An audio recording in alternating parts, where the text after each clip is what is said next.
Now, and also you start seeing some psychological damage to guys on the front line. And that guy's not going to be any good. He can't fight. He's literally screaming and jerking around. They have to hold him down.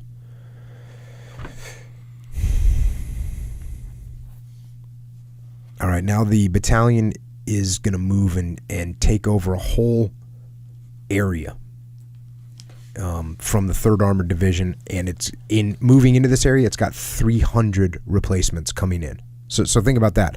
Battalion's supposed to be 900 people, and they're getting 300 replacements. So that tells you, and again, I am breezing. I'm skipping. I'm not even breezing. I'm not breezing through. I'm skipping so much of the fighting and combat in this book, but it's just going on continuously. And at this point, they're going in. They already have 300 replacements. So they've had 300 people, taken out or either wounded or killed. So at this point, Lieutenant Ryan's company is on a patrol, and they're going to go set up an outpost into some pretty rough area.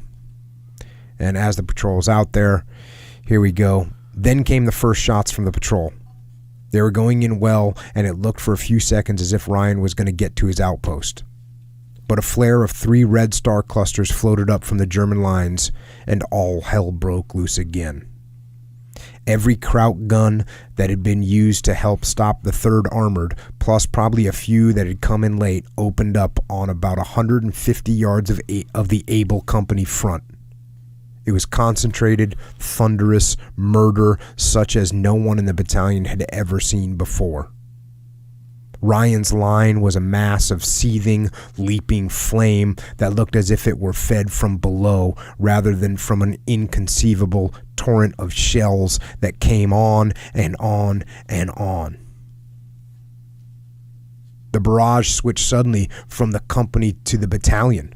Command post area itself. The battalion commander and his staff, hearing the first whine of the shells, dived for the new command post hole where they huddled while the walls shuddered and dirt rained down from the roof. Concussion blew out the candles, but nobody was hurt. The German gunners switched to C Company for a few rounds, then went right back to their prime target, Able Company.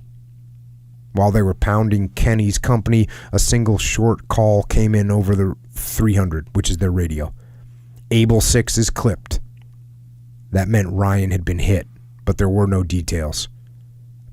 20 minutes after that pretty red star cluster went up, all was quiet again except for some moans and cries for medics that floated back from Able Company. But at least no German infantry had come in under fire. In that 20 minutes, the company lost 54 men plus its company commander. Almost every man in the patrol had been caught above ground and was killed or wounded, while most of the other casualties came from tree and hedgerow bursts that sent fragments down into the holes. The men of the command post group gathered around the hole, silently watched the parade of walking wounded that filed slowly by on their way to the aid station. Occasionally, a man would stumble or waver, whereupon a messenger or wireman would jump to help him. Every aid man and litter in the battalion was already up at the Able line, and the first litters were not far behind the walking wounded. Some of the victims moaned, and a few cried out, a little, now and then, but most were very quiet. Johns was glad he could not see their faces in the dark. The last litter went by with no word from Ryan. Johns was beginning to hope he hadn't been hurt badly, when 4 men loomed out of the darkness, each carrying a corner of a blanket.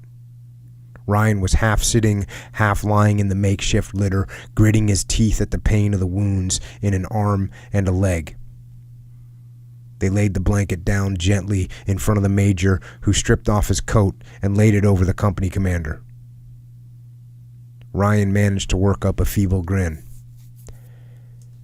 It didn't work too good, did it, boss?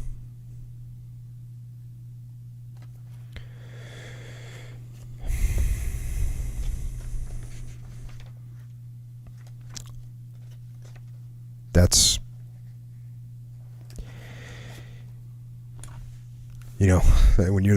when you're the battalion commander and you come up with a plan with the company commander and you think you've got everything right and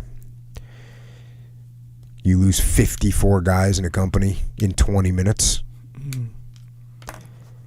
and your company commander comes back and says it didn't go too good, did it, boss? It's a heavy weight